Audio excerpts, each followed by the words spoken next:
Hello everyone. Bharat और रूस के द्वारा चंद्रमा पर यहाँ पे अन्वेषण अभियान प्रारंभ किए गए थे, लेकिन इसी दृष्टिकोण में देखा जाए तो रशिया का अभियान लूना 25 यहाँ पे चंद्रमा पर क्रैश हो गया।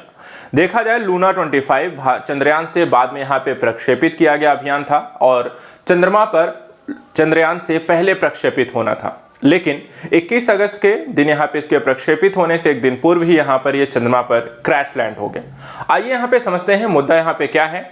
क्या भारत का चंद्रयान 3 जो अभियान है, क्या उसके सफल होने के चांसेस क्या रहेंगे, क्योंकि 23 अगस्त को जो इसरो बताता है कि 6:40 में शाम को यहाँ पर चंद्रयान 3 जो है चंद्रमा पर लैंड होने का उसका टाइम बताया गया है। तो ऐसी स्थिति में जो 2 या 3 दिन पहले अगर हम देखें लूना 25 के क्रैश हो जाने से एक क्वेश्चन मार्क यहाँ पे जरूर खड़ा हो जाता है। थोड़ा सोचना और समझना जरूरी हो जाता है कि ऐसा क्यों हुआ, क्योंकि भारत का भी चंद्रयान 2 यहाँ पे अभियान ऐसी स्थितियों में असफल हो गया था। देखा जाए जो घटना यहाँ पर आपको देखने को मिलती है कि अनियंत्रित होने के पश्चात आपको ये घटना हुई है, अर्थात कि जो एक नियंत्रण होता है कोई भी अभियान, या कह सकते हैं आपके लूना 25 पर यहाँ पे जो स्पेस क्राफ्ट आपका रशिया का था जो उस पर नियंत्रित होना था वो यहाँ पर खत्म हो जाता है एक तरीके से, और उसके कारण देखा जाए तो चंद्रमा पर ये क्रैश लैंड हुआ है। रूसी एजेंसी का नाम ध्यान रखिएगा, रूसी स्पेस एजेंसी का नाम है रोसकॉसमोस। रोसकॉसमोस ने यहाँ पे बताया था कि लूना 25 जो स्पेस क्राफ्ट है ये अनियंत्रित होने के बाद चंद्रमा पर क्रैश लैंड हुआ था। ये मानव रहित अभियान था और करीब 47 सालों के बाद रूस के द्वारा ये पहला यहाँ पर चंद्र अभियान प्रारंभ किया गया था। उनका उद्देश्य यही था कि चंद्रमा के दक्षिणी ध्रुव पर यहाँ पे सॉफ्ट लैंडिंग कराने का था। हम बताते चलें कि भारत का जो चंद्रयान 3 है वो भी यहाँ पर चंद्रमा के दक्षिणी ध्रुव पर ही उतरने वाला है, और इस स्थिति में इसे थोड़ा सा और भी ज्यादा यहाँ पे समझना जरूरी है। लूना 25 यानी इसे सोमवार को यानी आज के दिन यहाँ पर इसे लैंड होना था, जो कि यहाँ पर एक दिन पहले ही यहाँ पे अनियंत्रित होके क्रैश लैंड हुआ। बताया ये भी गया तो शनिवार के दिन ही यहाँ पे लूना 25 स्पेसक्राफ्ट का यहाँ पर संपर्क टूट गया था, और रविवार को देखा जाए तो यहाँ पर ये आपको क्रैश लैंड हो चुका है। एजेंसी ने बताया कि 19-20 अगस्त को यहाँ पर जो स्पेसक्राफ्ट था उससे यहाँ पर कोई परिणाम नहीं मिल रहा था। जो हमारा एक संपर्क था वो यहाँ पर आपको टूट चुका था। 11 अगस्त को हमने इसे लॉन्च किया था और फाइनली देखा जाए तो आपको 20 अगस्त को यहाँ पर ये क्रैश हो गया है।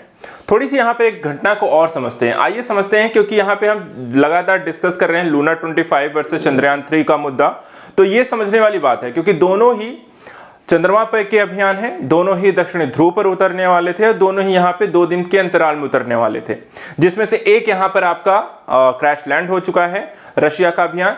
भारत का अभियान जो है यहाँ पर देखा जाए 23 अगस्त के दिन यहाँ पर चंद्रमा पर आपको लैंडिंग होनी है। तो आइए समझते हैं इस मुद्दे में चंद्रमा और रशिया का यहाँ पे लूना 25 में आपको अंतर क्या दिखाई देता है।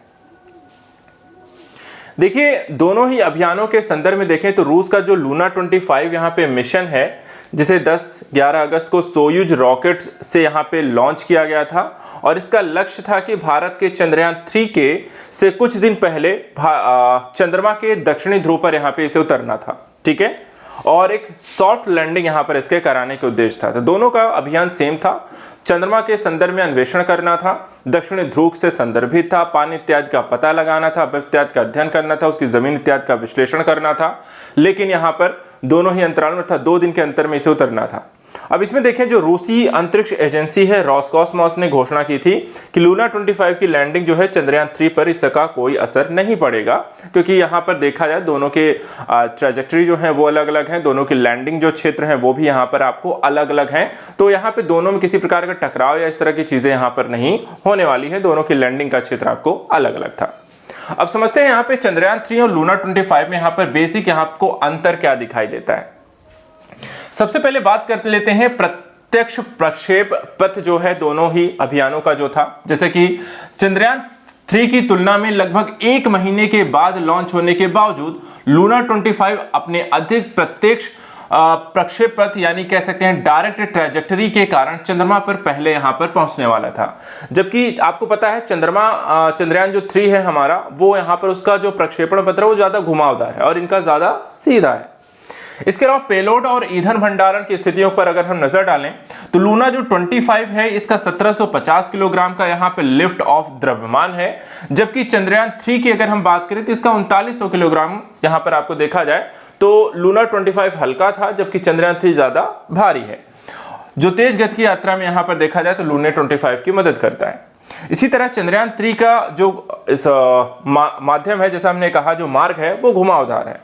चंद्रयान 3 ने कम ईंधन भंडार क्षमता की भरपाई के लिए चंद्रमा की ओर उड़ान भरने से पहले वेग उत्पन्न करने के लिए एक दीर्घ मार्ग अपनाया, जिसमें वेग उत्पन्न करने के लिए यहां पर युक्तियां शामिल थी। तो यहां पर ईंधन के बचाव करके एक घुमावदार प्रक्षेपण पथ के माध्यम से स्पीड को ज्यादा तेज करने के संदर्भ में यहां पर इस पथ को अपनाया गया था और इसे चंद्रमा की कक्षा तक पहुंचने की यात्रा 22 दिनों की में यहां पर इसके कारण बढ़ोतरी हुई थी।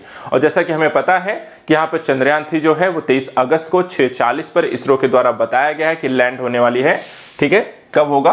23 अगस्त के दिन 6:40 पर शाम को यहां पर इसके लैंडिंग की बात कही गई है। तो यहां पर हमें वेट करना है, अगर भारत ऐसा कर लेता है तो यहां पर एक ऐतिहासिक पल होगा हम सभी भारतीयों के लिए।